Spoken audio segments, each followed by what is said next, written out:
Director Panos Cosmatos has now directed 2 films, 2010's Beyond the Black Rainbow and Mandy, which is now in theaters. Both films are saturated nightmares featuring deranged characters that inhabit alternative versions of the year 1983.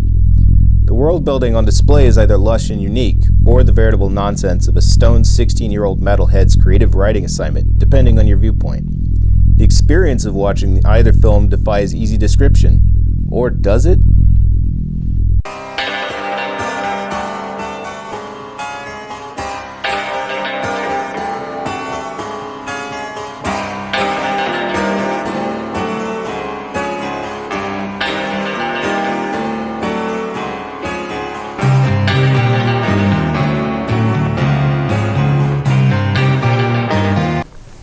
Hi there, gang.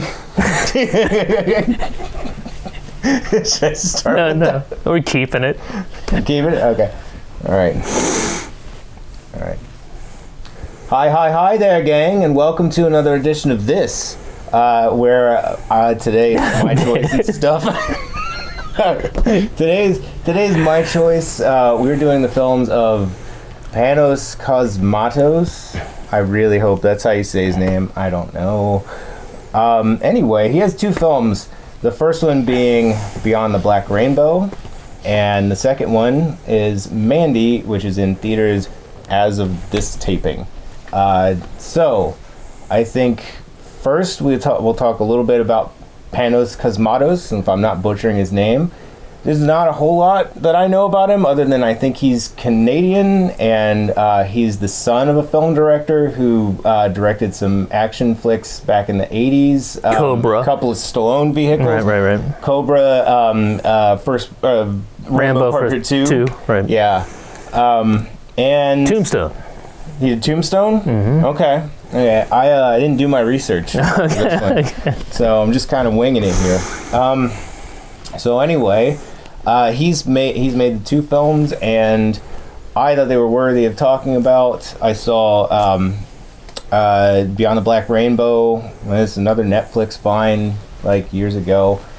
And since these were my picks, though, I'm not going to ramble on too much until I get Shane's take on. Let's start with Beyond that Black Rainbow. Beyond the Black Rainbow was one of the worst fucking movies I've ever seen my whole goddamn life. This was awful. This was so goddamn bad. I couldn't believe how fucking bad it was. I hated every fucking moment of the movie. It sucked. It sucked so bad. There. God damn, it was bad and slow and stupid and dumb and everything about movies that are good. It is not. That was more of a violent reaction to the way you go. Well, there may be a shocking announcement at the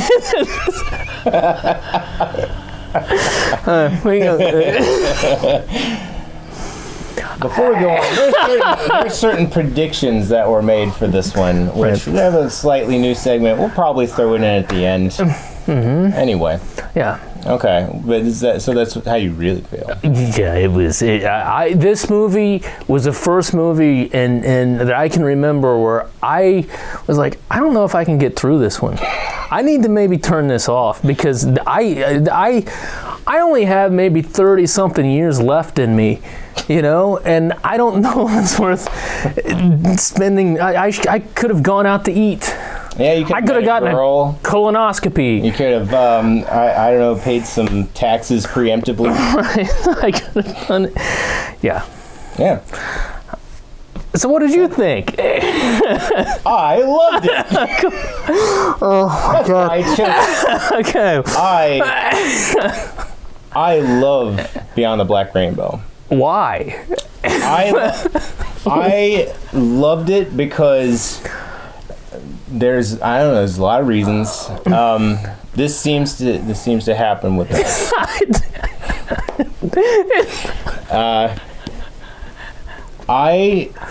The first time I watched it, it was slow and plodding. Everything about that you said is definitely, it is one of the most deliberately slow, glacially moving movies I have ever seen.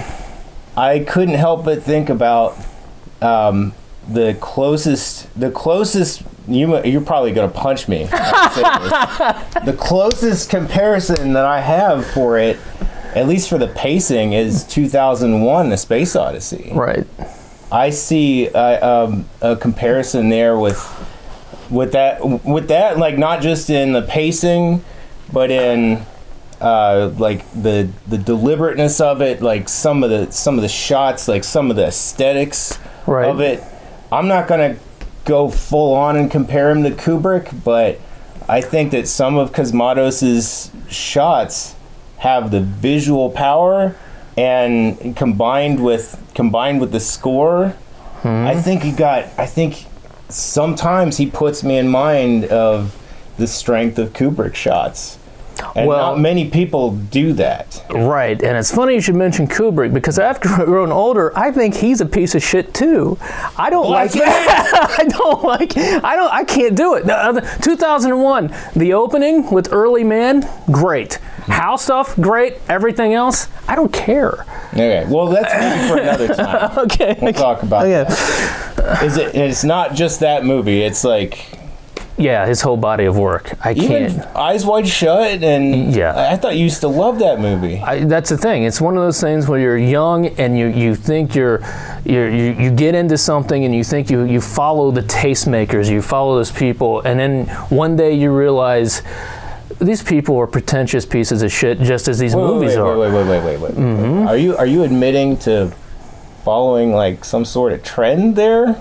I'm admitting that when you're young and then you read certain magazines and you read certain things and then you're around older people, you need to be into Kubrick. These are important movies and you should like them. And then when you get older, at least for me, it's like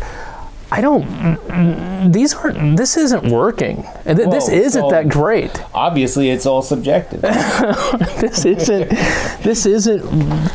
There's a lot of people I could throw into that. I think Paul Thomas Anderson, I'll throw him in there. I don't think I think a lot of his stuff is shit. Don't give me... Wes Anderson, throw him in there. Fucking lame. Except for a couple movies. But go on with this other... this movie. Okay. Yeah, it was Beyond the Black Rainbow. I loved it because it felt like something special the whole way through. It was almost as much a mood piece as it was a movie. And did you get any of that? Like, because we'll just say there's not much plot to it. And I'm gonna go ahead and this spoiler alerts and shit. All right, not much plot going on. It's a basic. Kind of mad scientist holds telepathic girl captive in underground new agey lab, and she escapes. He tries to get her, and end of movie. Right. And he fails. Right. So there's no plot, and we'll go ahead and say pretty much the same is true of Mandy. It's a very straightforward plot, but that's not what makes these movies special for me. What makes them special is the stylistic choices that he has. Like you can sit there watching this and be bored out of your fucking mind. Mm-hmm. If you're not down with his aesthetic choices, mm-hmm. which I think are incredibly important with a filmmaker like him. You have to be down with the look and the feel and the sound of his movies, and the pacing is so fucking slow. You have to be with it. I've said this before on here. I'm not gonna say that this is a fucking film I would recommend to anybody, but I love it. Okay. I've tried to get people to watch it. Have they made it through? I think you're the first one I fooled into watching it. Okay. I don't remember anybody else watching it. It's slow, and I'm sitting there. I'm not the smartest fuck in the world by any stretch, but I'm sitting here. Well, I'm like, it's like I'm trying to like. It's like this is nothing. This is nothing. This is, and you're talking about like visuals. It's just fucking hallways lit with an amber tint. They walk down these hallways really slowly, and it's just like it's just like, and then the dialogue's dumb as fuck. Everything's dumb, and then like you go. It's just I don't understand. This is the thing, and I want to know. This is a very serious question. Yeah. Am I mentally challenged? Now, why does this work for you? Why does this stuff work for you? Like, what happened in your life to bring you to where you go, oh, I'm getting something out of this. I really want to know. I really want to know. Some of that is like just beyond that grasp of being able to comprehend. Okay. I will say it hit me on a more visceral level where this shit is working for me. I don't exactly know why. It's got just this look to it, this like faux futurism, a retrofuturism, which I've always been into retrofuturism. Okay. But it gets a really attractive retrofuturistic feel, which is an alternate version of 1983. Both of his films set in 1983. What's the significance? Right before Orwellian year of 1984? I don't know too much beyond that. Right, I would say he was born in the 70s, so I would say something, that his childhood, something significant must have happened in 83 or something. Did his dad make a really sweet Stallone movie in 83? Maybe. I don't know, I think Rambo Part 2, that was 85, I believe. Yeah. And I think Cobra was 86 or 87. So, okay. Oh, yeah. Yeah. Well, you know, maybe he got his first kiss in 83. Right. I don't know. I just like it, Shane. Okay. Just, I don't know. I don't know why, man. I can do that. I guess you can. It's okay. It's not just the aesthetics of this film, which I think are really strong. Okay. I haven't talked about the score yet, okay. but I don't think I would have liked this movie near as much without the note? Incredible fucking score. No. No. The one note that drones and goes. Wait, how many times did you watch this? Once last night. Once. You just fall asleep? Almost. The score is fucking great. It's just this like really dark synth wave, ominous, fucking fits great. Fits great with the vocal, with the visuals. Not for you. Oh God, no! I just need more on why it works for you. I need more than I can't explain it. But I guess if you can't explain it, you can't explain it. I'm saying like the aesthetics worked for me. Okay. That he was willing to take a chance with a slow pacing film with not much plot, like that's not always going to work for me unless there's more going on there. So those aesthetics like really kept that afloat for me. Okay. And also one of the things that I truly love about this movie is the absolutely deranged performance of the actor that plays Dr. Barry Nile, who I think is one of the greatest sociopaths in film ever. Okay. I think he's in turn terrifying and hilarious both. And I just love it. I love that actor. Okay. I don't know his name. I've never seen him in anything else. Right. Even that didn't work for you. No, it did. Nothing in this movie. I don't see anything of it redeemable. I'm sorry. No. It's you don't have to like I know. It's just so. Oh my God. I think I loved it as much as you hated it. I think you did. Yeah. I can't believe this was a thing. I can't believe it's out there. I can't believe people would watch it and go, this is something special. I'm one of those people.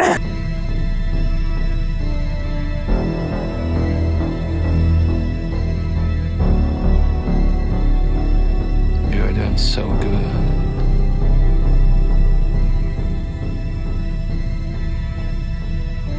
This was a colossal waste of time. Yeah. There was like, for example, there's a scene where the nurse finds that book and she's flipping through it, and then it's just various images of things, and there's like a drawing of a illustration of a labia or something, and it's like,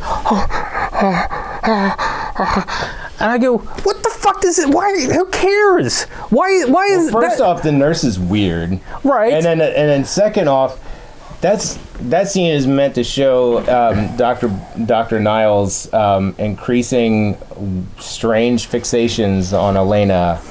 I don't think it shows it doesn't show everything that he wrote or collected in there. Okay. But I remember there's one scene where it looks like he's got some kind of robotic thing that's hooked up to his head, and it's connected to his penis. Right. And it's like an erection machine. And then it gets really, really sexual, and it seems like the further she flips into it, it gets more and more fixated on Elena, who is probably like 13 or 14. Really?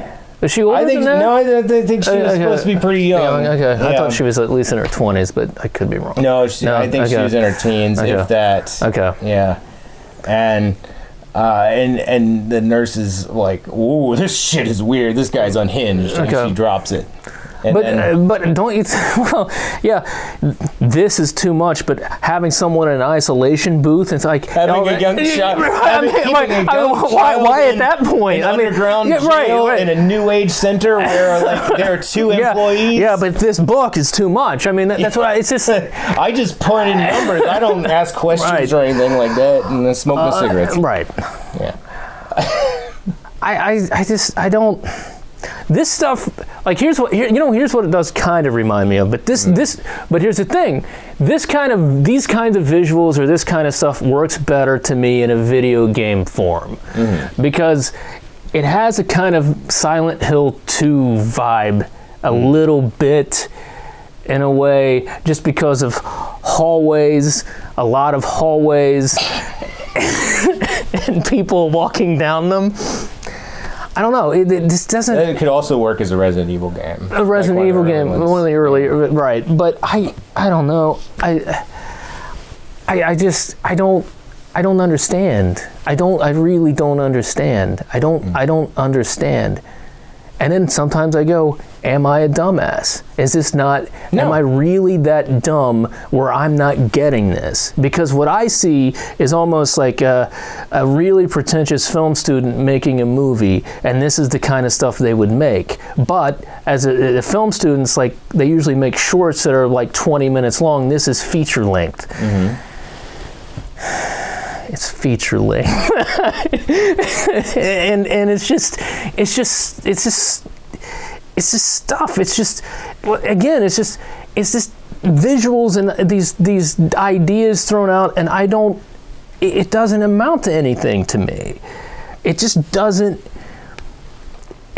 It doesn't. There's nothing. I don't think anything is here. I just don't think anything is here. Like I said, if you're not on board with the aesthetics of this film, and the mood of this film, it's probably not going to work, because there's not much story. There's not a whole lot to grasp in it. I think then you're just, I guess, more open to things. You have. I'm more open to moods and aesthetics than you are. I think you need substance. I think we've determined that. You need substance. Sometimes I'm like, the fucking style is a substance. Well, I can. That sounds like an asshole thing to say. No. I'm gonna say that's a good point. The style is the substance, but I guess. If I don't understand. I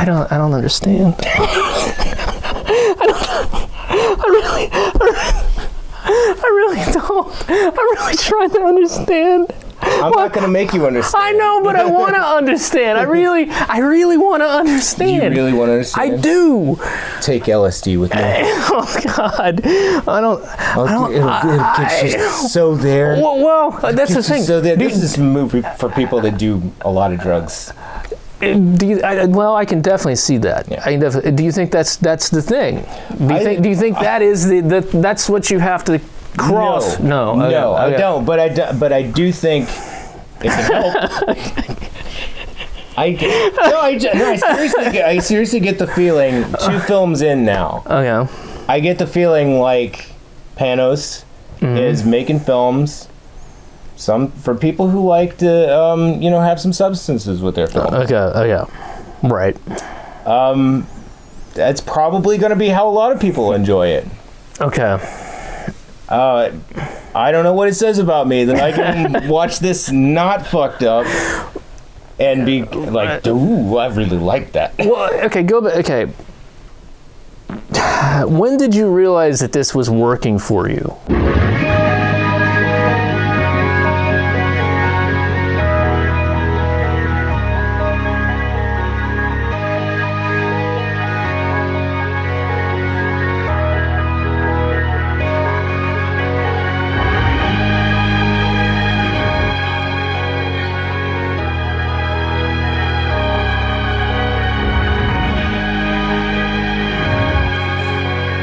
Nice little story about a madman with a bunch of hubris fucking up and getting his head crushed.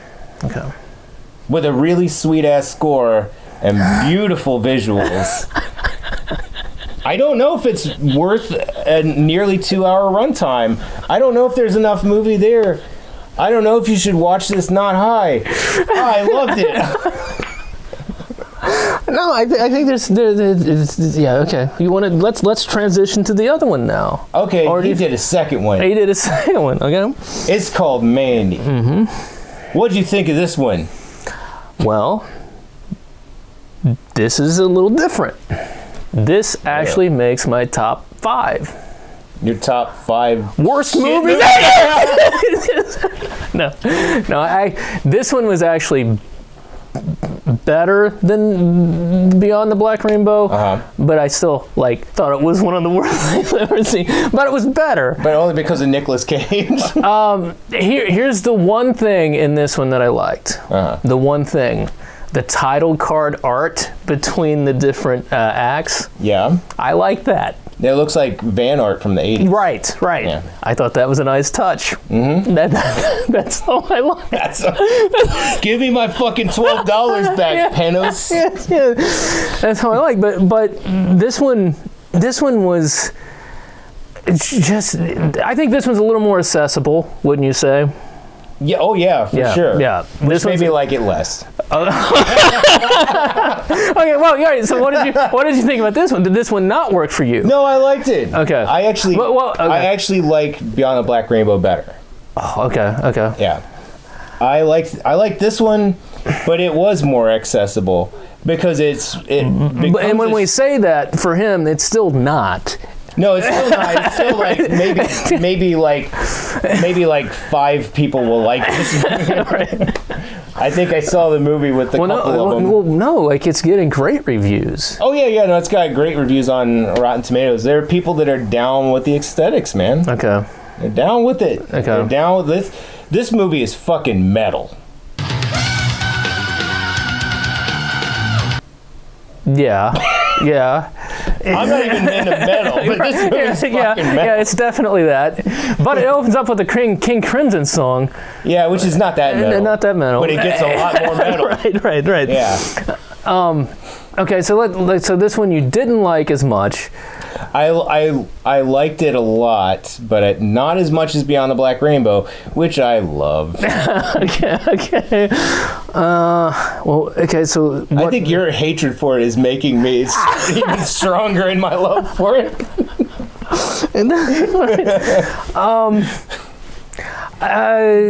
We're forming a feedback loop here. Yeah. It's but I'm just trying to think of where to go with this because this one. I didn't like same reasons I didn't like Beyond the Black Rainbow. Really same slow. reasons I didn't. Incredibly slow. Well, here's the interesting thing about that. It's just a simple revenge movie, really. It is. Yeah. Not much plot at all. Not much plot at all. Lumberjack has girl. Right. Colt comes in, takes girl. Right. Beats the shit out of Lumberjack. Lumberjack is like, fuck you, and take her back. Right. But, they killed her, and so he goes and kills them all. I think this is a great Nick Cage vehicle. Yeah, I don't think there was any I don't think any of the performances were bad. Oh, no. I don't think any of the... Like Dr. Barry Nile, I think Cosmatos has given us another incredible sociopathic character in Jeremiah Sand, cult leader, who hangs dong. Right. And in one of my favorite scenes, where he's trying to convince Mandy after she's been given the hallucinogenic bug sting, which is similar to the Beyond the Black Rainbow. There was the injection in the neck. Right. Yeah, I picked up on that too, and I was like, "What's this guy have with neck injections and hallucinogenics?" What should the fans know about this film as they go into it? Super good after a bong rip. I hated it, but I'm trying to find some things. This one I can find some things that I like the aspect of he's a failed musician. Yes, and then that like Hitler was a failed. There's something about failed artists, and there's something really there. Yeah. And I thought that was kind of interesting. That's kind of maybe something going on there where that fuels this thing. And he plays the song that he wrote about himself, right? Which is the lamest song ever. and just gets laughed at, and that fuels that. Well, after he's like bearing his soul, and he bears his dong, right? To Mandy. Everything, everything. Everything. He's like, come into our beautiful cult. We'll show you such things, right? And she just laughs him off. And then he burns her to death in front of Nicolas Cage. I saw it from several different angles. I was excited by the kind of fantasy almost aspect of revenge. The idea that it was in 1983, and it just felt like a mysterious world that Panos was going to develop. Having seen Beyond the Black Rainbow, I knew he would do something totally unique. What I thought was most effective was after the murder of his girlfriend, Mandy, and the cult leaves. And this is probably the scene that will stick out other than Chainsaw Duel.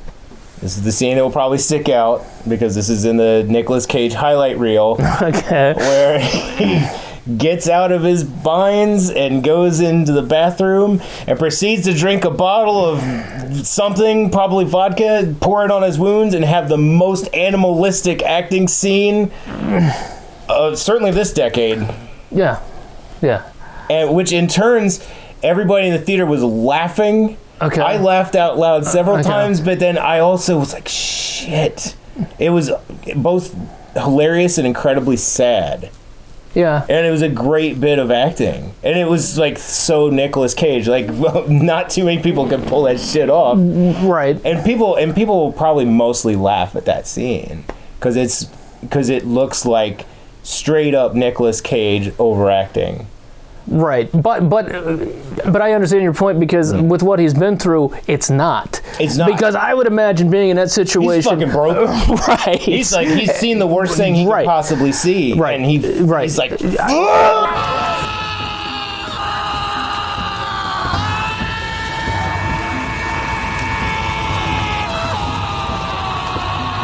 Linus Roach, not Linus, right? It's Linus Roach, isn't it? First time I've seen him in anything. I think he was in Homeland. Never saw it. Okay, and he played Bruce Wayne's dad in Batman Begins.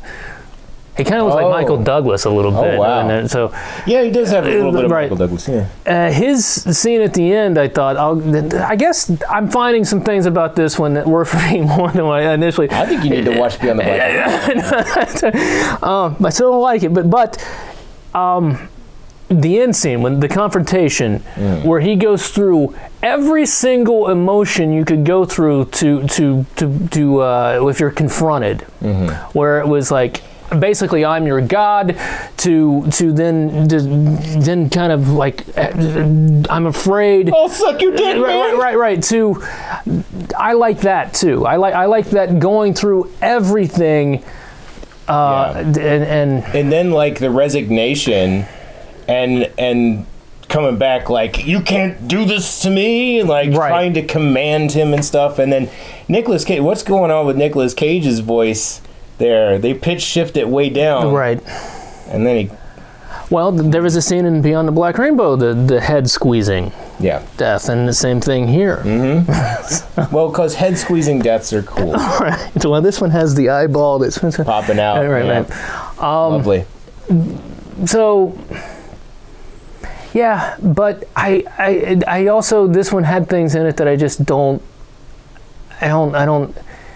This guy's like more Lynch than Lynch. Oh, I don't agree with that at all. You don't? Okay. No. Okay. I think he's. I don't think he's that abstract. You don't? No. Okay. No, I think he's.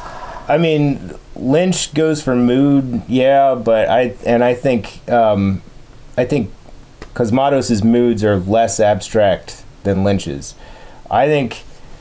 I'm not even sure who's making movies for other than me. I don't. No. There's people out there, like everyone. Yeah. The 12 people that I saw it with, I could tell loved it. Yeah. What the fuck? It would have worked better if the biker guys were more of a threat.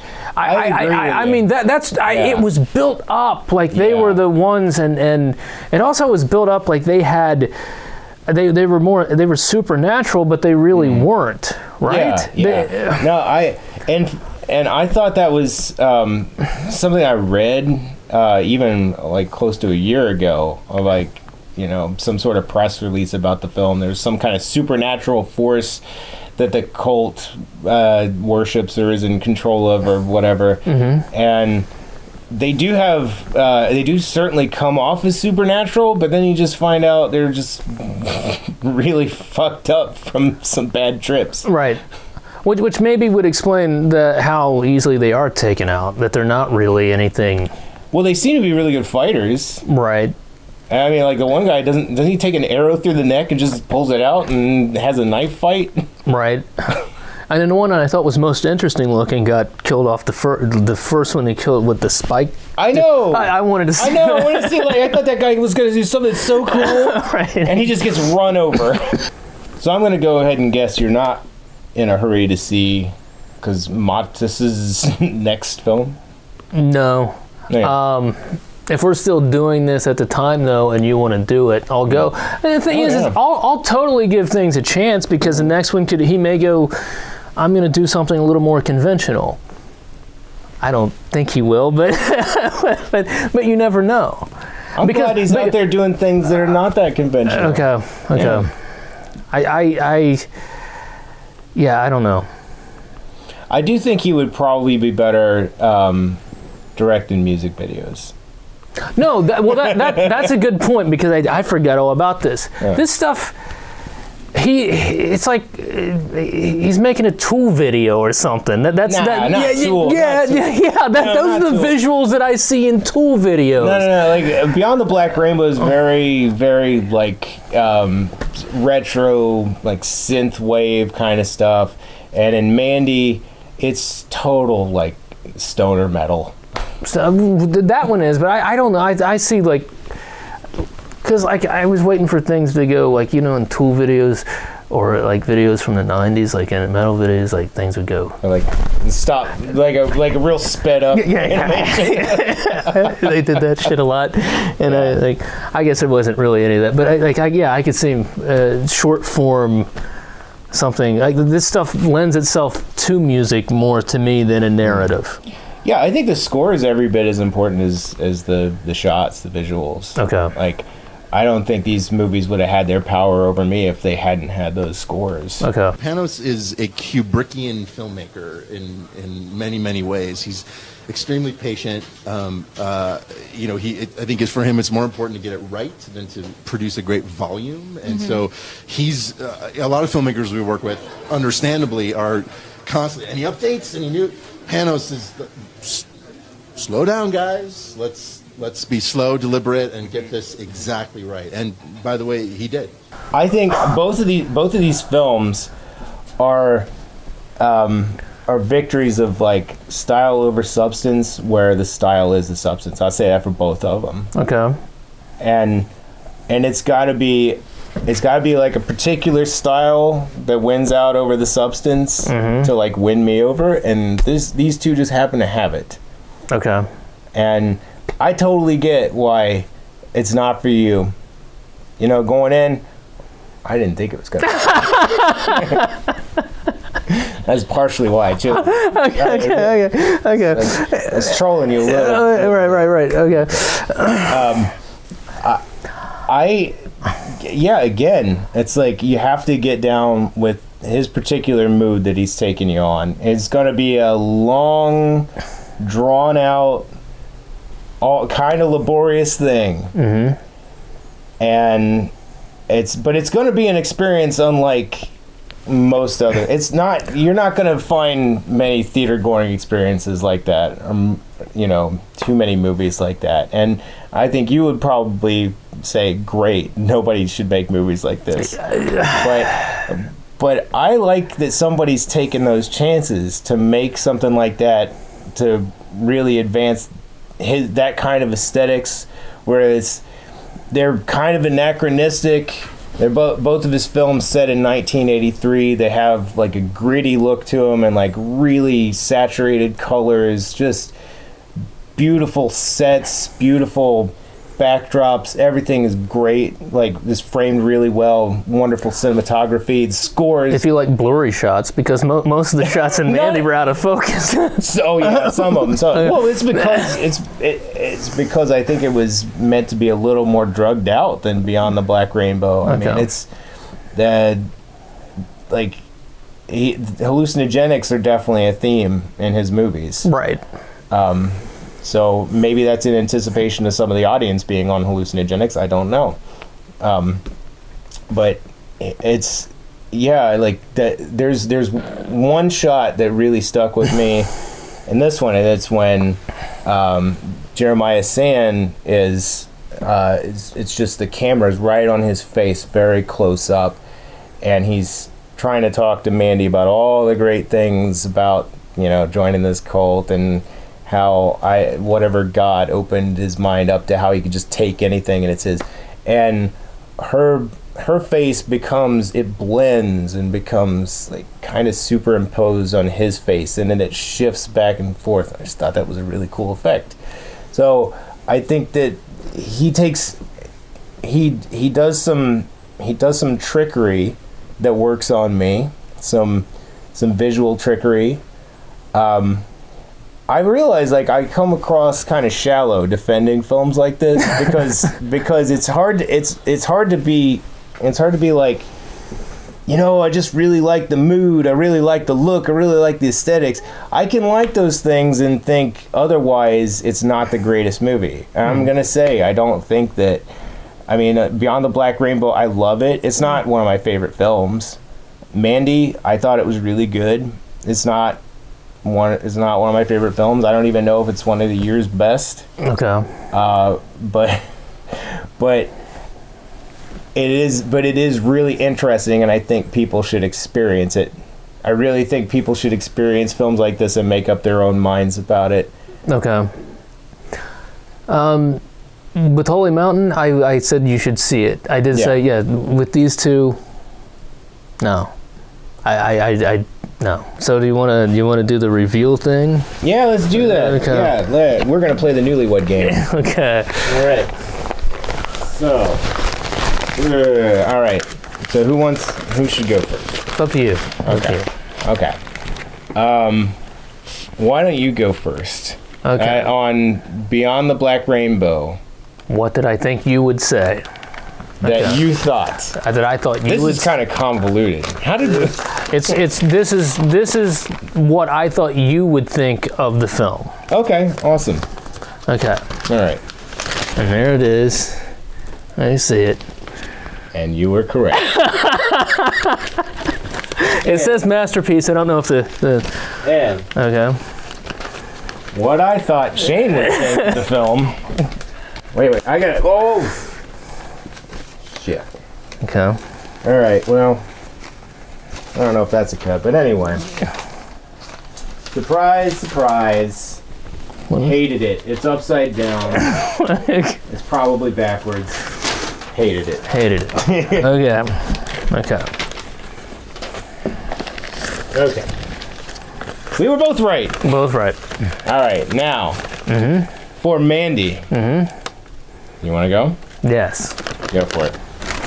Masterpiece. Masterpiece. Not quite. Not quite. Not quite. Liked it. Liked it. Liked Thought it. it was pretty damn enjoyable. Okay. Great Nicolas Cage performance. Okay. And I thought, meh. I don't know if it shows up. Which I was Well, almost. I didn't like it at all, but I did like it more. Is it a meh? No, I really hated it. But, Okay. But a little bit more meh. Yeah. So I guess in a way you're right. Yeah, we were. Yeah, we kind of. I didn't put enough explanation points on hated it. But the announcement is I still think Away We Go is a worse film. Because this one tries. This one is trying to. It's just I don't like it. Okay. Whereas the other one is offensive to me. Okay. The other one is upper middle class liberal values that I despise. Mm-hmm. So.